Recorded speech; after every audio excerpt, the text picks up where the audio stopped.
আমটা কাটা হচ্ছে, দেখা যাক আমটা। ওয়াও, মাশাল্লাহ, আল্লাহর অপূর্ব সৃষ্টি। আম দেখুন কতটা সুন্দর রসালো আম। এটা আসলে বাইরে থেকে বোঝা যায় না, কিন্তু ভিতরে কাটলে বোঝা যাচ্ছে আমটা যথেষ্ট পেকে গেছে। তো এটা ছিল আমটার ভিতরে সাইজ এবং অনেক বড়।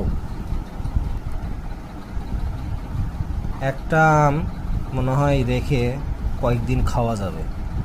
কোনো রকমে যদি আপনি একটা আম কিনে ফেলতে পারেন, তাহলে দেখা যাবে যে এরকম স্লাইস করে করে আমগুলো খেতে পারবেন। তো আপনাদের সাথে আমটা খাওয়ার রিভিউটা যদি একটু শেয়ার করতে চাই, আমি এখান থেকে একটা আম নিতে চাই। এই যে আমটার এক পাশে শুধুমাত্র কাটা হয়েছে, তো তারপরে আসলে কতটুকু কি অবস্থা এটা যদি একটু একটা টেস্ট করি। মাশাল্লাহ, আমটা খুব মিষ্টি। এই আমটা আমরা 100 টাকা কেজিতে কেনা হয়েছে, বাজারে 100 থেকে 120 টাকা, কোথাও কোথাও 150 টাকাও বিক্রি করা হচ্ছে।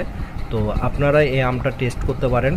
বাড়িফল আম, খেতে মজাদার এবং সাইজে মোটামুটি একটা আম 300 থেকে 400 গ্রাম কাছাকাছি হয়ে থাকে।